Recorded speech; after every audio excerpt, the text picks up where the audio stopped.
Alléluia, alléluia. Que le Seigneur vous bénisse abondamment. Nous sommes la maison des prières et nous voulons partager la parole de Dieu avec vous ce jour. Envoyez des cœurs si nous sommes visibles, faites-nous signe. Si vous nous entendez, si vous nous voyez, envoyez des cœurs pour que nous puissions être visibles. C'est comme ça que vous allez contribuer à l'évangélisation aujourd'hui. Il ne suffit pas de prêcher, mais vous pouvez participer à une action de prédication en partageant, en invitant quelqu'un. Ne soyez pas égoïstes, partagez, invitez les amis, partagez dans un groupe. C'est l'offrande que je vous demande aujourd'hui. Que le Seigneur vous bénisse. C'est la maison de prière, nous partageons la parole de Dieu. Que le Seigneur vous bénisse abondamment. Merci d'être fidèle à ce programme. Nous avions connu quelques petits problèmes de connexion encore aujourd'hui. Le Seigneur nous fera vraiment grâce pour que nous puissions finir ces enseignements. Aujourd'hui, nous sommes en train de parler d'un sous-thème important. Nous sommes toujours dans notre saison royale pour les élus du Seigneur. Nous avions parlé de beaucoup d'aspects. Aujourd'hui, nous voulons creuser un tout petit peu en profondeur et parler de quelque chose qui est très intéressant pour notre croissance en tant que roi, en tant que reine, en tant que prince, en tant que celui qui est élevé en dignité, en tant que parent, papa, en tant que professeur, en tant qu'étudiant, évidemment, en tant que toute personne qui a reçu une parcelle de pouvoir ou d'autorité sur les autres. Là, je parle d'un époux, je parle d'un mari, je parle d'une femme, d'une mère qui a l'autorité sur les enfants, je parle d'un directeur, d'un chef d'entreprise. Nous allons essayer de ne pas être très long avec vous aujourd'hui. Et c'est un message vraiment important que moi-même, je suis édifié et j'ai reçu beaucoup d'enseignements dessus pour ma propre vie. Alors nous allons partager très calmement et lentement pour que chacun de nous puisse avoir quelque chose de la part du Seigneur. Envoyez des cœurs pour que nous puissions être visibles et que le Seigneur vous bénisse. Nous avons remarqué dans la Bible tous les rois, que ce soit en Israël qui est le modèle, le peuple modèle, choisi par le Seigneur, par Dieu pour pouvoir nous enseigner beaucoup d'autres choses. Ce n'était pas parce qu'ils étaient spéciaux, c'est Dieu qui les a rendus ainsi, pour nous donner des leçons. Que ce soit des rois païens, ils étaient eux tous entourés des gens qui étaient spirituels pour les aider à accomplir leurs tâches en tant que roi.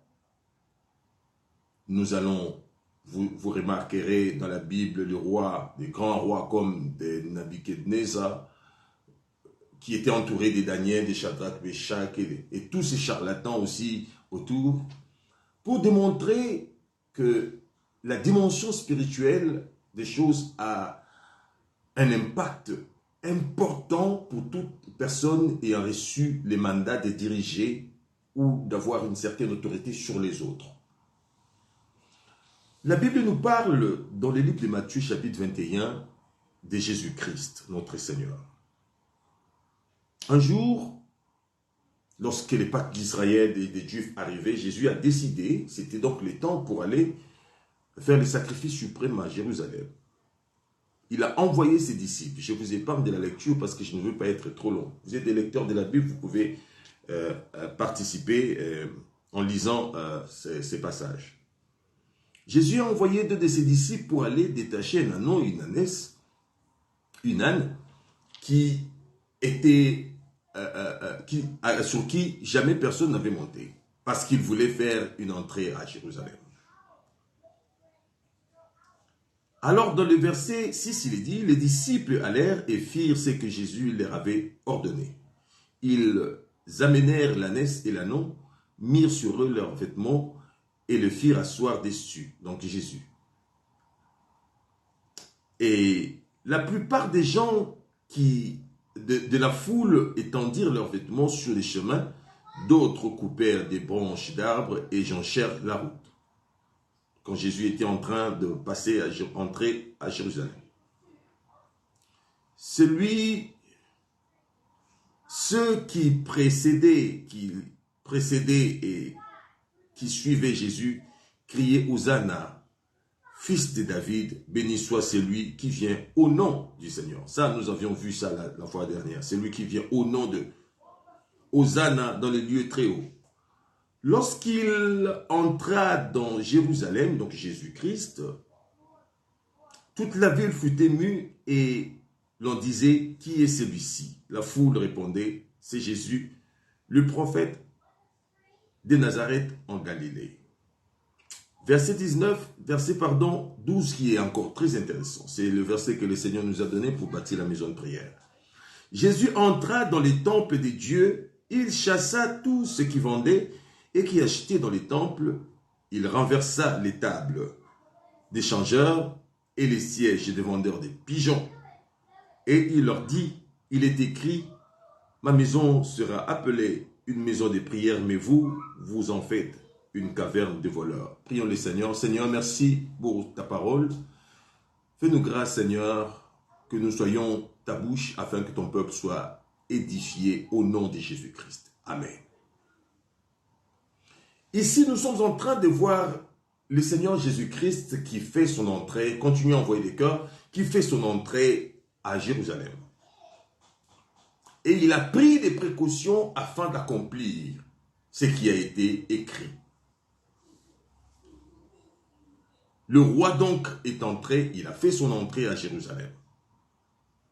Lorsqu'il entre à Jérusalem, le peuple qui l'accueille, c'est un peuple qui a des aspirations, c'est-à-dire un peuple qui espère recevoir de lui quelque chose.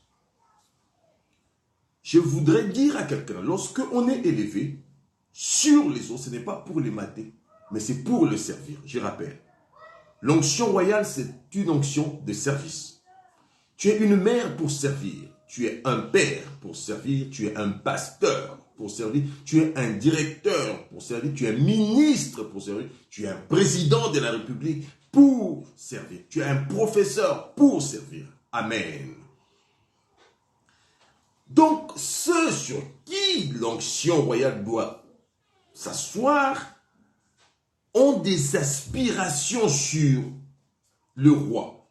C'est-à-dire, lorsque Dieu élève quelqu'un pour être chef de famille, c'est-à-dire une autorité élevée sur la femme et les enfants, c'est-à-dire cette femme et ses enfants attendent de toi, papa, des choses. C'est-à-dire que les gens sur qui nous exerçons cette autorité ont donc des aspirations. Les rois ne sont pas adulés pour rien. Ce n'est pas en vain que ce peuple était en train de crier Hosanna, Hosanna, et dit à celui qui vient au nom de David. Ça veut dire à le roi, à ce roi qui est l'incarnation donc du royaume véritable de Dieu sur terre. Donc toi, le roi, si tu penses que les gens sont en train de t'aduler, de te respecter, pour rien tu te trompes. Je suis en train de parler à un père qui est respecté comme époux et qui a pensé que c'est normal. Non, ce n'est pas normal. C'est parce qu'on attend de toi quelque chose. Ô roi, on attend de toi quelque chose. Ô cher pasteur, tes fidèles attendent de toi quelque chose. Tes collaborateurs attendent de toi quelque chose. Les aspirations donc du peuple, les attentes du peuple, c'est qu'ils espèrent, leur espérance. C'est très important que nous puissions déjà intégrer cela. Parce que lorsque on n'a pas intégré cela, on finit par ne plus comprendre pourquoi nous recevons entre guillemets certains éloges. Remarquez dans la Bible, au temps de David, au temps de Saoul, c'est lui qui est roi mais rejeté. Nous avions vu que l'onction a traversé Saoul, a quitté Saoul pour venir habiter David.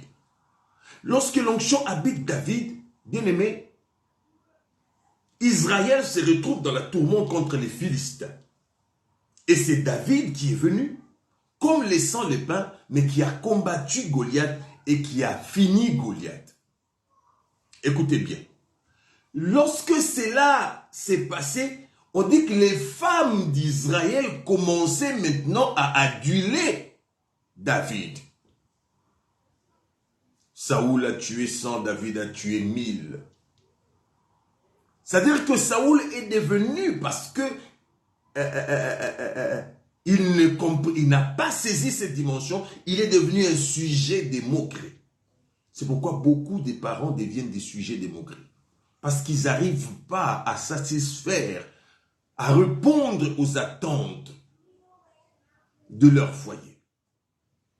Les présidents sont devenus des sujets de moquerie parce qu'ils n'arrivent pas à répondre aux aspirations de leur peuple.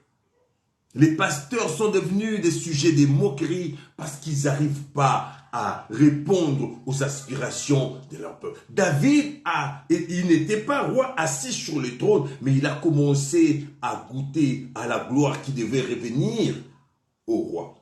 Pour dire en d'autres termes que l'adulation, c'est une compensation de ce que nous donnons. Tu veux être respecté comme époux, donne ce que devrait donner un époux. Est-ce que tu peux donner un amen à Dieu? C'est-à-dire que être chef, ce ne sont pas des galons qui comptent chez les administrés. Ce n'est pas cette bague de mariage qui fera de toi un bon mari.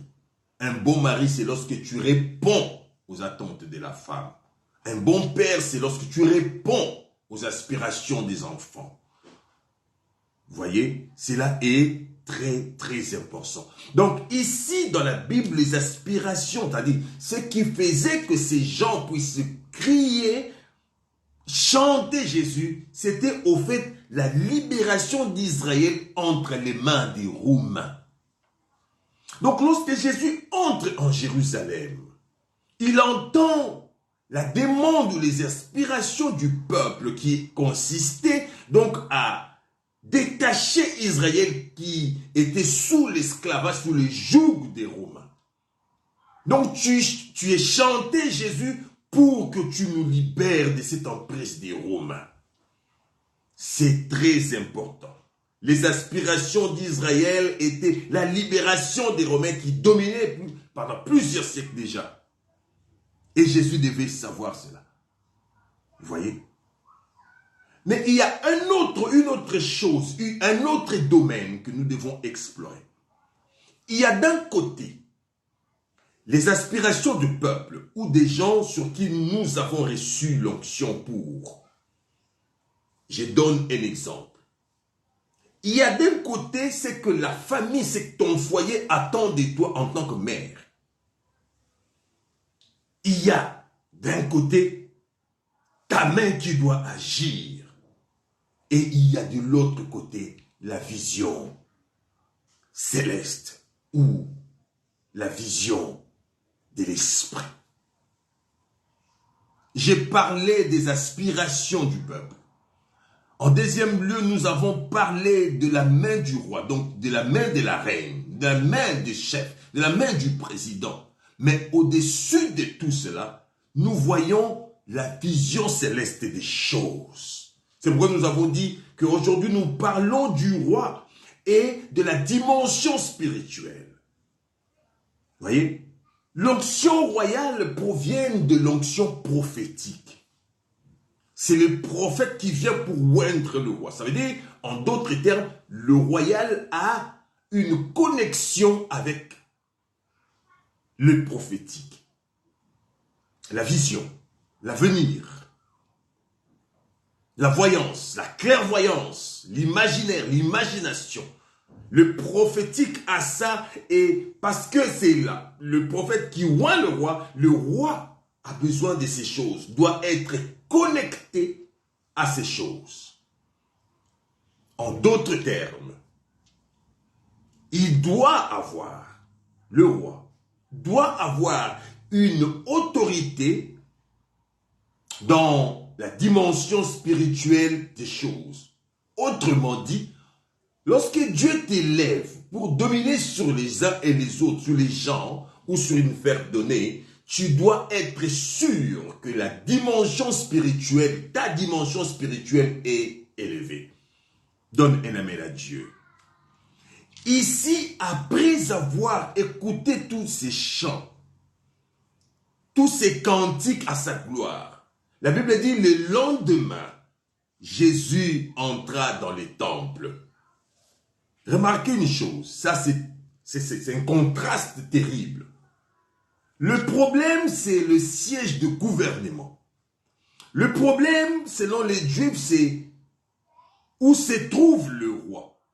Le problème, c'est César, l'empereur romain. Le problème ici, c'est Pilate, le gouverneur romain. Mais Jésus-Christ va comme allant ailleurs.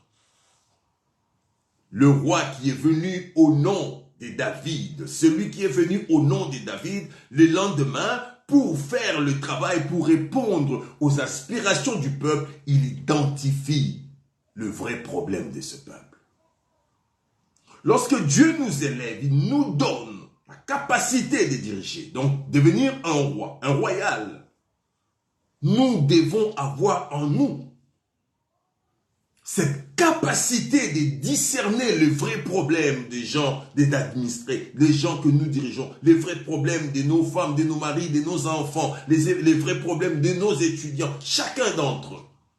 Et Jésus ici veut travailler le vrai problème.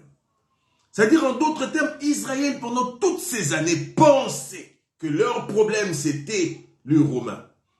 Mais Jésus, il trouve le vrai problème des Juifs. Souvent, le problème, ce n'est pas d'abord la solution. Le problème, c'est d'abord la découverte du vrai problème. Beaucoup de fois, nous traitons les problèmes qui ne sont pas des vrais problèmes. Beaucoup de fois, nous voulons avoir des solutions aux problèmes qui ne sont que des problèmes apparents. Mais Moboko et Alikambu se trouvent ailleurs. Lorsque nous allons à l'hôpital, ce n'est pas en vain que les médecins, tu as la fièvre, on te donne un peu de paracétamol, de Novalgine, mais on te fait le prélèvement sanguin pour connaître le vrai problème. Beaucoup de couples sont dans la tourmente parce qu'ils ne connaissent pas les vrais problèmes. Ils prennent des Novalgines, ça veut dire des calmants tous les jours. Et ils ne connaissent pas c'est quoi le vrai problème. Vous voyez, c'est très important. Il y a des vies qui sont restées les mêmes, même étant dans les seigneurs, parce que les gens n'ont pas discerné le vrai problème. Ils ont des aspirations. Ils connaissent les aspirations de leur épouse, de leurs enfants en tant que chef. La femme connaît les aspirations de son mari parce que c'est elle qui bâtit la maison.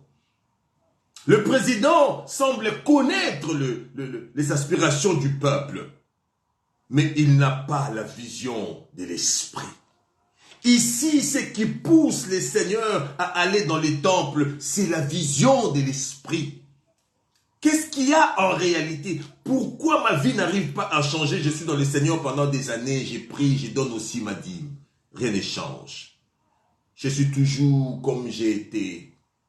Rien ne change. J'ai vieilli toujours célibataire, rien ne change. J'ai vieilli, pas d'enfant, rien ne change. Ce travail, depuis que je l'ai, mon Congo baby, pas de promotion, rien ne change. Tu n'as pas encore détecté le vrai problème. Et le vrai problème ici, demander l'intervention de la dimension spirituelle des choses.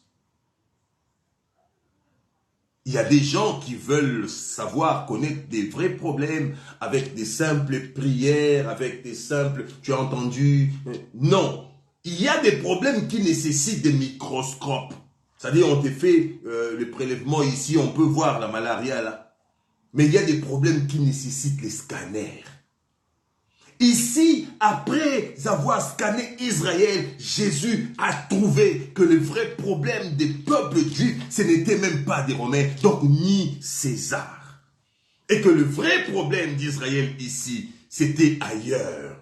Pas des Romains, Donc, l'endroit où il fallait aller, ce n'était même pas chez Pilate.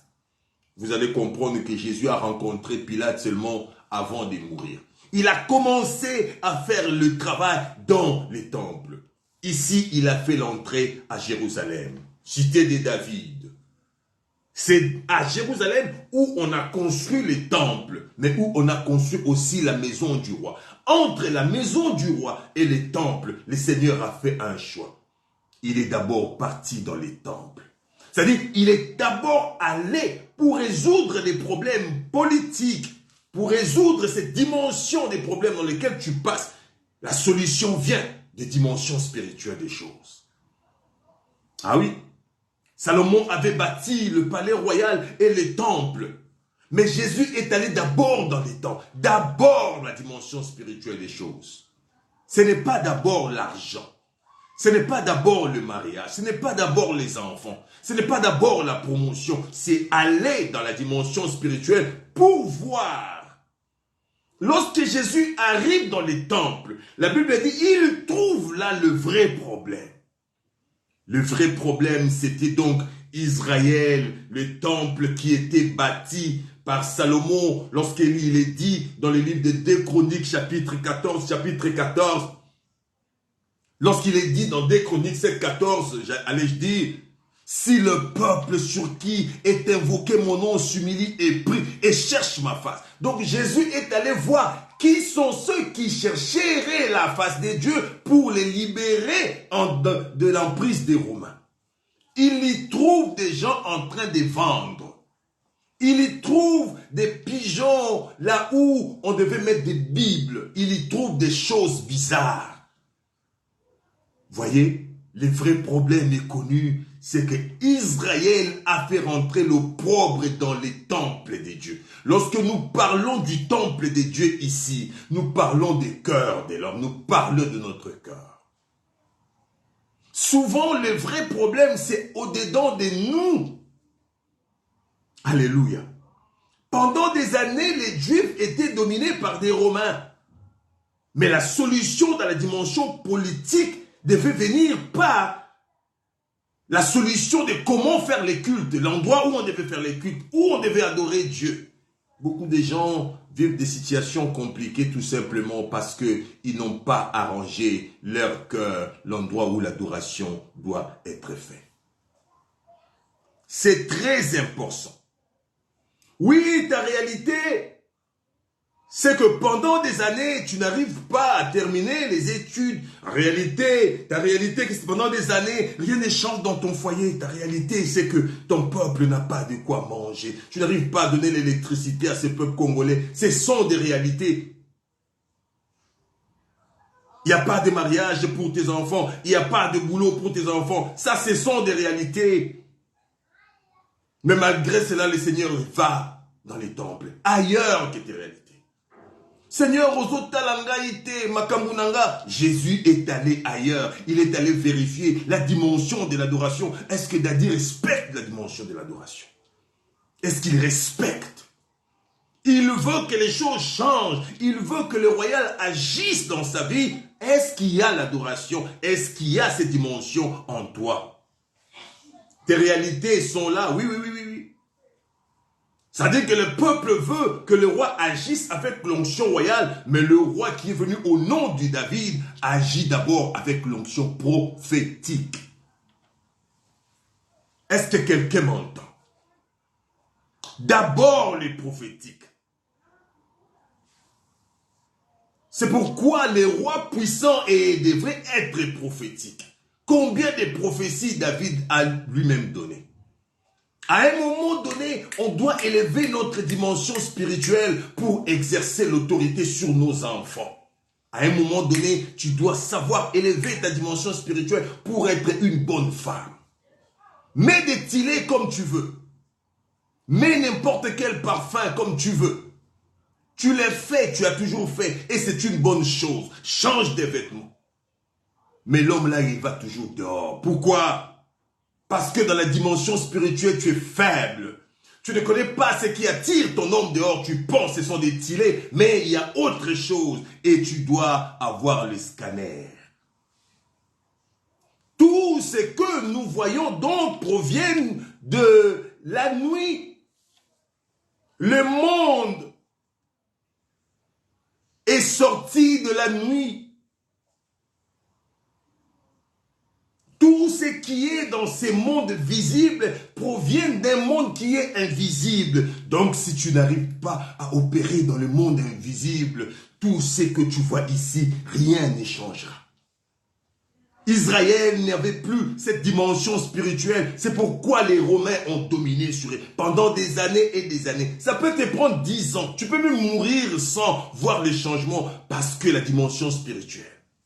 Siméon est resté dans les temples en attendant de voir le Fils de Dieu. Habakkuk est resté à son poste spirituel en attendant de voir l'accomplissement matériel de la prophétie d'autorité de Dieu. C'est le spirituel qui contrôle le physique, frères et sœurs. Écoutez bien cette histoire, écoutez bien ces paroles. Ce monde dans lequel nous nous trouvons, ce monde-ci, c'est un lieu d'émanation. C'est un lieu d'émanation. Il n'y a rien qui se fait dans ce monde, sur cette terre, qui ne provient pas de l'autre monde. Que ce soit dans ta vie, que ce soit dans la vie des enfants, il y a des décisions qui sont prises ailleurs. Et ici, c'est un monde d'émanation, c'est une sphère de conséquences. Pourquoi Israël est dominé par les Romains? Là, c'est une conséquence. Israël avait abandonné Dieu. C'est pourquoi Dieu a soumis Israël. Lorsque le Fils de Dieu vient, il trouve Israël toujours dans la même position. Ils sont en train de chercher un roi qui va créer la rébellion, la révolte. Le jugement a commencé dans les lieux de culte, dans le cœur de chacun de nous. C'est là que le jugement doit commencer. Et tu dois être le juge de toi-même. N'attends pas que le Seigneur vienne, parce que lui, quand il vient, il frappe. Tu perds les choses. Sois le juge de toi-même. Emballe l'argent, emballe les pigeons, fais-les sortir en sécurité. Reste dans le temple pour prier. Le vrai problème d'Israël, donc, c'est le péché. Ils se sont détournés de Dieu, vous voyez. Israël s'est détourné de Dieu. Les Romains dominent sur. Ils veulent que les Romains partent sans qu'ils reviennent à Dieu. Beaucoup de fois, le Seigneur veut que nous revenions à lui. Et nous sommes en train de chercher des solutions, mais le vrai problème, c'est que nous avons abandonné l'Éternel. Donne un amen à Dieu. Donc en réalité, si Israël depuis longtemps vit dans le péché et que nous savons que le père du péché c'est le diable, donc Israël est plutôt sous la domination satanique et non romaine. Il suffit de couper cette racine et les Romains vont partir d'eux-mêmes. Beaucoup de choses nous venons, nous voyons, nous voulons exercer l'autorité royale, l'onction royale. C'est que nous avons reçu mais pendant que dans la dimension spirituelle, nous n'avons pas encore compris c'est quoi le vrai problème. Les scribes et les pharisiens, ces gens qui étaient censés garder les saints temples, les temples propres, ont commencé à profiter des circonstances de la domination romaine pour suyer les temples de Dieu. Lorsque nous parlons des temples bien-aimés, nous parlons de nos cœurs. Lorsque nous parlons de la domination romaine, nous parlons de l'environnement dans lequel nous vivons. Combien de fois nous, chrétiens, nous profitons plutôt des circonstances de ce monde, des situations dans lesquelles nous vivons, pour faire ce que nous avons besoin de faire. Tu es chrétien et tu profites pour vendre. Tu vends. En quoi donc sommes-nous différents de la Bible nous dit que notre corps est le temple du Saint-Esprit. Combien de fois nous aussi, nous cédons à la pression de la vie. Et ça, nous le retire. Ah, et ça, le retient. Ah, Jésus, tout ça. Ça, c'est la pression de la vie. Et lorsque tu fais un enfant, et cet enfant n'arrive pas à s'en sortir parce qu'il est né de mari d'autrui, tu ne comprends pas. Tu vas à la prière, tu pries. Tu ne comprends pas que le noyau du problème, c'est ailleurs. Israël a cédé sous la pression de la vie, sous la crise économique. Israël a commencé à vendre. Ceux qui étaient censés protéger la chose, ceux que Dieu a élevés pour protéger le foyer, commençaient à faire la débauche pour nourrir les enfants. Oh, quand même, ils profitent des circonstances.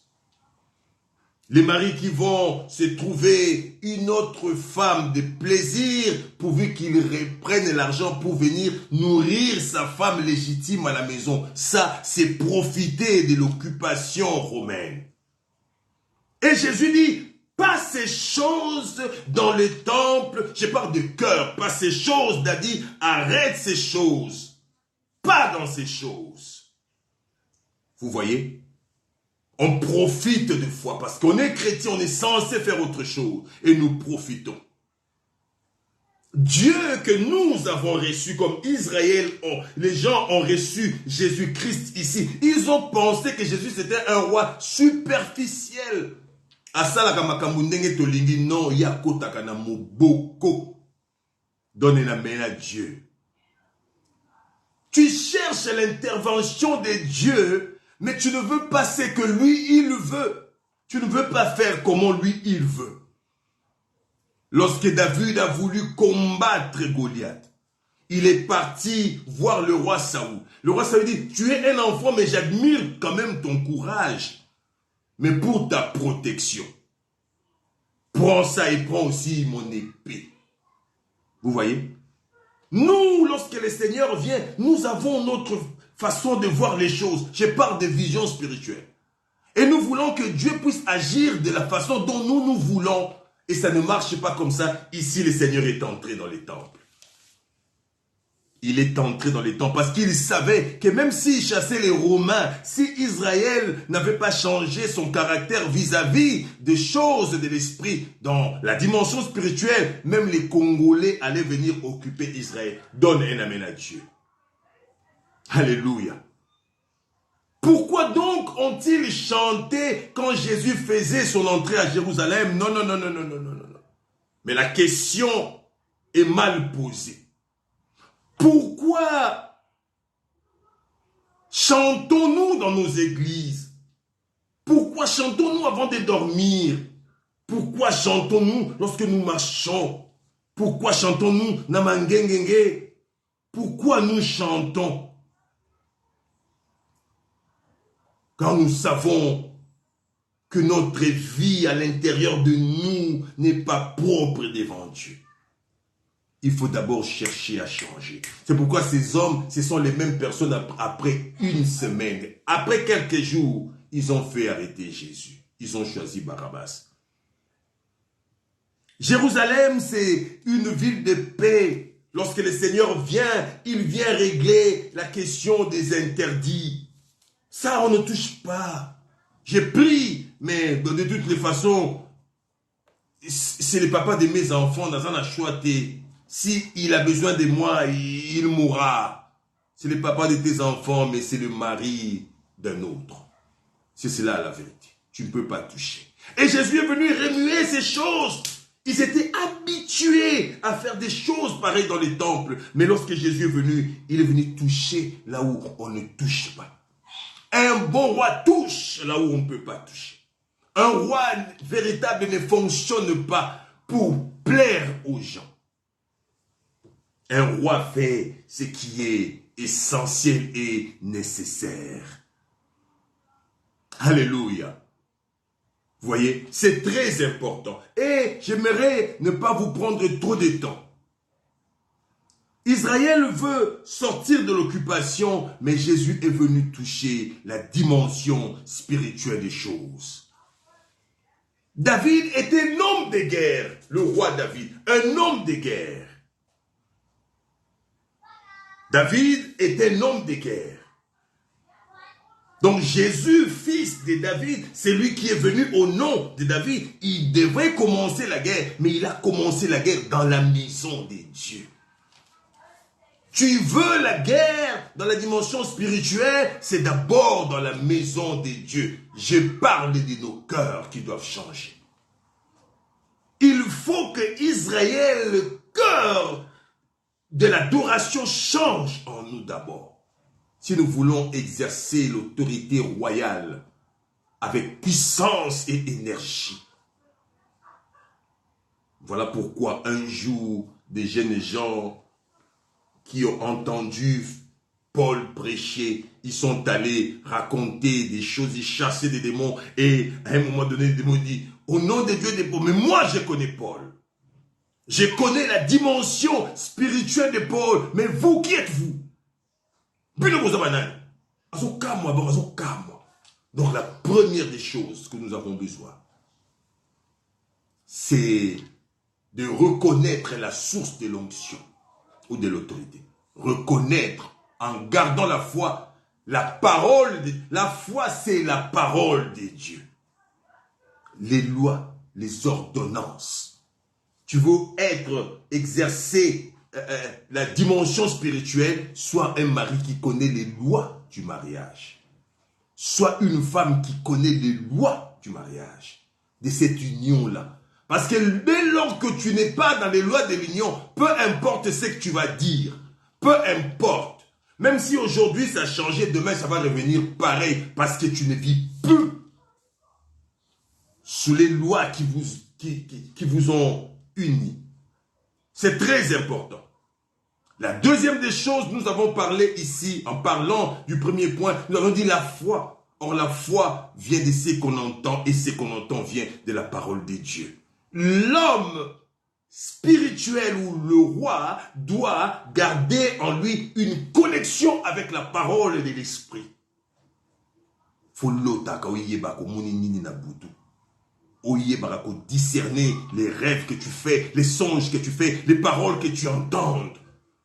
Salomon a développé ces choses. Il pouvait entendre les oiseaux lui parler. Il pouvait connaître des choses. Nous, on ne veut pas cela. Pourquoi? Parce que nous avions dit l'autre jour, on est emporté par Hosanna, celui qui vient au nom de... On est emporté par la révérence. Oh, tu es pasteur, grand pasteur, homme de Dieu. Bishop, archibishop. Apostolique, pastoral, doctoral. Évangélique, en une seule personne. Et pourtant la tête c'est Jésus. Nous sommes des membres. Amen. Le deuxième point, nous disons, c'est s'humilier devant Dieu dans la prière. Voyez? La dimension spirituelle exige une vie de prière. Une vie de rencontre avec l'Esprit de Dieu. Une vie de conversation avec Dieu. La prière dont j'ai fait allusion ici, ce n'est pas le matin. La prière dont j'ai fait allusion ici, ce n'est pas le soir. La prière comme une vie. Chaque circonstance. Notre marche avec Dieu.